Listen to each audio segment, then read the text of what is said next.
The United States is pausing military aid to Ukraine days after Donald Trump clashed with Ukrainian President Volodymyr Zelenskyy in the Oval Office, a White House official confirmed today.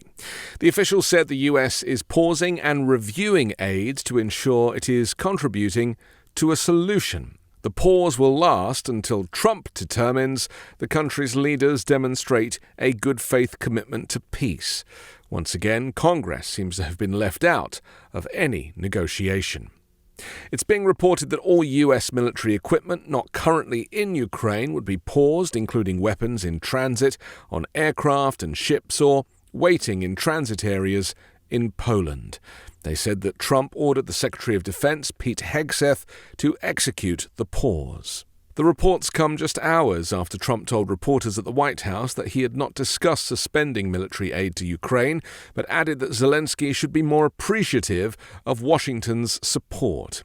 Nearly 3 years into the war, Washington has committed around $100 billion in aid for Ukraine versus $300 billion from our European allies. Trump is pivoting the support for Ukraine to support for Russia, handing Vladimir Putin the support and control that he has wanted from the beginning. Trump exposed and confirmed his collusion with the Russian president in the angry press conference last week, claiming that he and Putin had gone through hell together at the hands of the Russia investigation, which concluded that Trump obstructed justice on multiple occasions but could not be prosecuted because guidelines issued by the Department of Justice's Office for Legal Counsel state that a sitting president cannot be indicted. Let me tell you, Putin went through a hell of a lot with me. He went through a phony witch hunt. The former FBI director Robert Mueller spent 2 years probing alleged collusion between the 2016 Trump campaign and Russia, and concluded that Russia had interfered in the election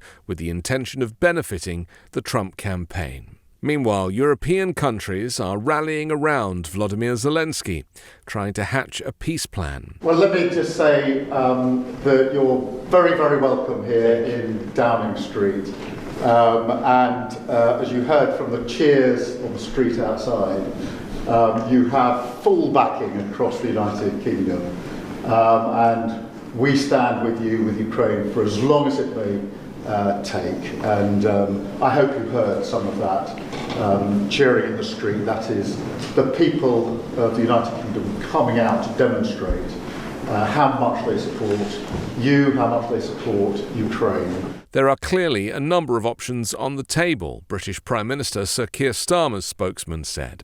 France, Britain and potentially other European countries have offered to send troops to Ukraine in the event of a ceasefire, something Moscow has already rejected, but say they would want support from the US or a backstop. Zelenskyy says a ceasefire must carry explicit security guarantees from the West to ensure that Russia, which holds about 20% of its land, does not attack again. Trump has refused to give any such guarantees. On Sunday night, Elon Musk wrote on X, "I agree," when a conservative political commentator suggested the US leave the European nations and NATO.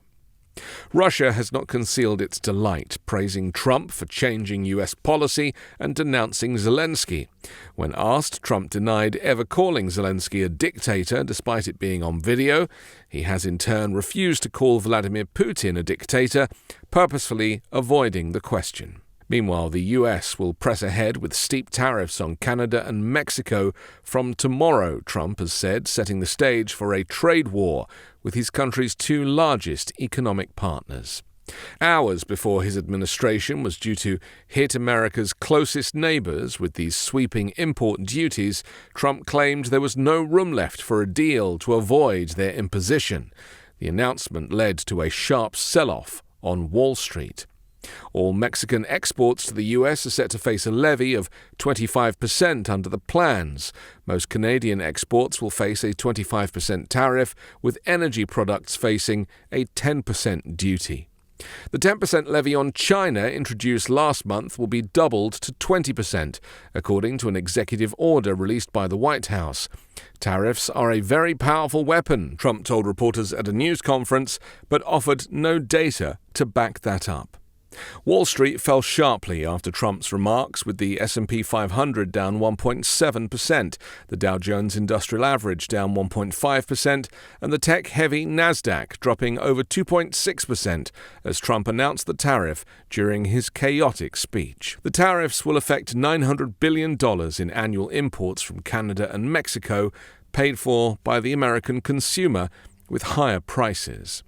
Trump has reluctantly conceded in recent weeks that higher tariffs could lead to higher prices in the US, but suggested the impact would be worth the cost. He has brushed off calls to tread carefully, escalating threats to go further. Trump also pledged to impose tariffs on overseas agricultural goods within weeks. He claimed his administration would introduce tariffs on farm products from the 2nd of April. Meanwhile, a top spokesperson for the Department of Health and Human Services has abruptly resigned from the department just 2 weeks after starting the job as the country grapples with an escalating measles outbreak. Tom Corey, who served as Assistant Secretary of Public Affairs at HHS, said today that he resigned on Friday, effective immediately. I want to announce to my friends and colleagues that last Friday I announced my resignation effective immediately. Corey, who previously served in a similar role to the first Trump administration, wrote on LinkedIn, "To my colleagues at HHS, I wish you the best and great success." Corey, who was sworn in just 2 weeks ago, did not provide a reason for his departure, and HHS did not respond to a request for comment. But it was reported that Corey had been clashing with the HHS secretary and prominent anti-vax conspiracist Robert F. Kennedy Jr., along with his close aides, regarding the management of the health department amid the escalating measles outbreak. Corey had become increasingly uneasy with Kennedy's muted response to the intensifying outbreak of measles in Texas, where more than 140 people have become infected since January. The outbreak has also resulted in the death of an unvaccinated child, marking the first fatality from the highly contagious disease in the U.S. since 2015. Corey's resignation comes as last week, during Trump's first official cabinet meeting, a reporter asked Kennedy about the Texas outbreak, to which he responded that it was not unusual, which sparked blowback and criticism from doctors and health experts around the country. Measles was declared eliminated in the U.S. in 2000, according to the CDC, meaning no outbreaks have spread in a region for 12 or more consecutive months. I'm Anthony Davis. You can find me on the 5 Minute News YouTube channel and podcast, on Wednesday co-hosting Uncovered, and on Sunday on The Weekend Show with Midas Touch.